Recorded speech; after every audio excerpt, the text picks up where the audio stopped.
मेवाड़ राजवंश के सबसे अनुभवी और विकास पुरुष शिक्षा निधि लागू करने वाले ऐसे महान विभूति महाराणा भूपाल सिंह जी की जन्म जयंती की बहुत बहुत बधाई, बहुत बहुत शुभकामनाएं। आज हम पहुंचे हैं बड़गांव तहसील के बड़ी ग्राम पंचायत में बैठे हैं। सरपंच साहब मदन लाल जी पंडित हमारे साथ में हैं। आपका दिल रहा नहीं गया और मेवाड़ को शुभकामनाएं देने के लिए आपके समक्ष उपस्थित है। सरपंच साहब, स्वागत है आपका। क्या कुछ बताना चाहते हैं इस उदयपुर इस मेवाड़ वासियों को महाराणा भूपाल सिंह जी के त्याग और बलिदान के बारे में? सबसे पहले मैं उस महान व्यक्तित्व को नमन करना चाहता हूँ जिन्होंने मेवाड़ के लिए बहुत सपने देखे। आज उनकी 140वीं जन्म जयंती है। उस पर मैं सादर उनको प्रणाम करता हूँ, श्रद्धांजलि अर्पित करता हूँ। और मैं बताना चाहता हूँ कि महाराणा भूपाल साहब कोई आम व्यक्ति नहीं थे। मेवाड़ के वो जनक थे। उन्होंने मेवाड़ में उनके रियासती काल में ऐसे कई आयाम स्थापित किए हैं जो इतिहास में दर्ज हैं। मैं बताना चाहता हूँ कि उन्होंने जब भारत में अलग अलग प्रांतों का विलय हुआ, जब राष्ट्र नीतियाँ लागू हुई, जब लोकतंत्र लागू हुआ, राजतंत्र समाप्त हुआ, तब उन्होंने भारत के अंदर मेवाड़ राज्य पहला राज्य था जब इन्होंने अपने हस्ताक्षर किए और भारत को सरकार के अंदर विलय करने में उनका प्रथम योगदान माना जाता है। मैंने इतिहास में पढ़ा है ऐसे व्यक्ति जिन्होंने शिक्षा नीतियाँ लागू की, जिन्होंने जनार्दन राय विद्यापीठ में उन्होंने एक कुलपति के रूप में काम किया, प्रथम कुलपति के रूप में, और उन्होंने शिक्षा नीतियाँ लागू की। मेवाड़ में एक प्रथम व्यक्ति थे जो शिक्षा की नीतियों को लागू करने वाले ऐसे राजा माने जाते हैं। मैं आपको बताना चाहता हूँ उनके द्वारा कई संस्थान आज अपने मेवाड़ में हैं। जैसे चिकित्सा के क्षेत्र में महाराणा भूपाल चिकित्सालय जो मेवाड़ का सबसे बड़ा एक हॉस्पिटल है, जहाँ पर कई लाखों परिवार और सरकारी इस उपकेंद्र में इस सेंटर पर आकर, इस हॉस्पिटल में, बड़े चिकित्सालय में आकर अपना इलाज करवाते हैं, जो संभाग का ये बहुत बड़ा अस्पताल है। और उसके साथ में इनके नाम से मेवाड़ नोबल्स, मेवाड़ ऐसे कई टाइटल्स इनके नाम से जो अपने मेवाड़ में स्थापित हैं, जिसको अपन देख रहे हैं। और महाराणा मेवाड़ ने ऐसे कई क्षेत्र में, महिलाओं के क्षेत्र में काम किया है। इन्होंने अपने शिक्षा के क्षेत्र में तो काफ़ी काम किया है। इन्होंने आदिवासी क्षेत्र में काम किया है। इन्होंने सर्वनीय विकास क्षेत्र में ऐसे काम करने वाले एक ऐसे शासक थे जिन्होंने अपने शरीर को, उनका शरीर उनका काफ़ी विकसित नहीं था।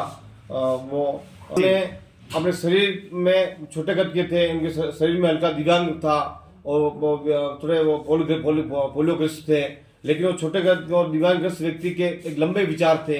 उनके विचारों को आज मेवाड़ में कोई नहीं भूल सकता। इन्होंने ऐसे एक नए उस जमाने के आयाम स्थापित किए जो आज हमारे देखे जा सकते हैं।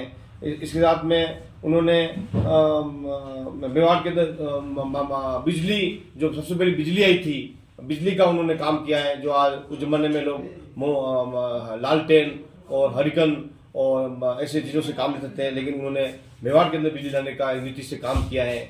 ऐसे कई इस महान व्यक्ति ने क्षेत्र में काम किए हैं। मैं आज इस अवसर पर मैं उस महान व्यक्ति को प्रणाम करता हूँ, नमन करता हूँ, और आज उनकी 140वीं इस जन्म जयंती पर मैं इनको याद करता हूँ। और ऐसे व्यक्ति को बार बार नमन करना चाहिए। बहुत बहुत धन्यवाद सरपंच साहब। सरपंच साहब, इस गांव को मेवाड़ ने क्या कुछ दिया है? इस गांव में भी प्राचीन विश्व की सबसे बड़ी अच्छी सुंदर झील है। यहाँ पर ये ग्राम पंचायत बड़ी के अंदर हमारे पंचायत के बिल्कुल समीप में एक झील बनी हुई है, बड़ी तालाब के नाम से फेमस है।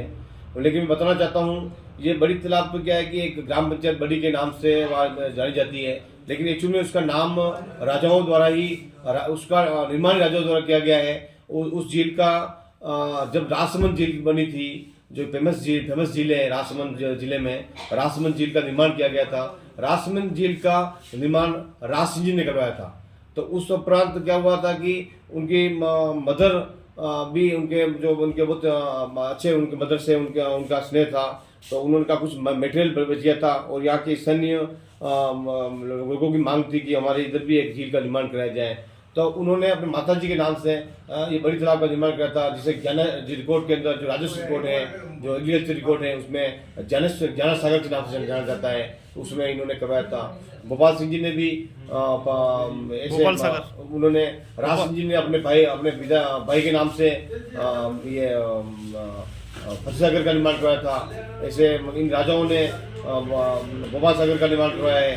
तो भोपाल सिंह जी ने करवाया, भोपाल सिंह जी ने भोपाल सागर का निर्माण करवाया है। तो राजाओं ने जितनी भी झीलें बनी हुई है, मिट्टी झीलें बनी हुई है, जैसमंद झील है, भोपाल सागर झील है, जैसे अपना ये स्वरूप सागर है, ये अपने फतेह सागर है, अपने आगे वाला वो क्या बोलते हैं वो पिछोला है, ऐसे कई सागर जो बने हुए हैं। ये एक सरकार ने तो इनका संरक्षण कर रहे हैं, लेकिन इनका निर्माण केवल राजाओं ने ही करवाया है। और राजा जो चीज़ राजाओं ने करवाई है, उस चीज़ को आज सरकार और आम व्यक्ति करवाना मुश्किल है, क्योंकि उनके द्वारा जो बनाई हुई चीज़ें वास्तव में एक हेरिटेज और एक कुदरती चीज़ है मानी जाती है। उनका एक बाहरी जो होता है जो उन्होंने इस प्रकार काम किया है। मेवाड़ का एक इतिहास रहा है कि मेवाड़ के अंदर हमारे जितने भी जो फ्रीडम फाइटर थे या फिर राजा थे, जिन राजाओं ने जिनका नाम आज इतिहास में, देखो मेवाड़ का नाम तो भारत में ही नहीं वर्ल्ड में लिया जाता है।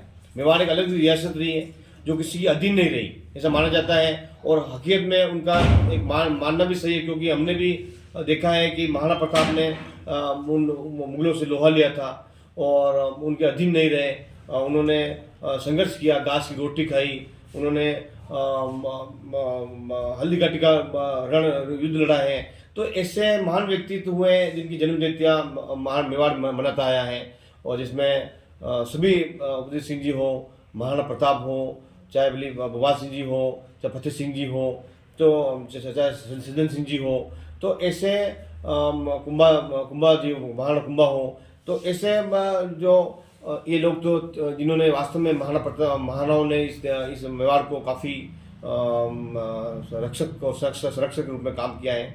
इनके साथ में भी भिल्लू राणा ने भी काफ़ी उनको भी याद करना जरूरी है। उनको भी इस समय में याद नहीं करना भी एक अपना गलत बात होती है, क्योंकि भिल्लू राणा भी एक बहुत बड़ी कर्मशील और महाराणा प्रताप के साथ में कंधे से कंधा मिलाने वाले व्यक्ति थे, जिन्होंने भीलों को एकत्रित करके उस आपातकाल में, उस संघर्ष के हल्दी घाटी के युद्ध में थी भीलों के राजा ये भिल्लू राणा नहीं होते तो आज वो विजय असंभव होती, मैं ये मानता हूँ। और तो उनको भी याद करना पड़ेगा।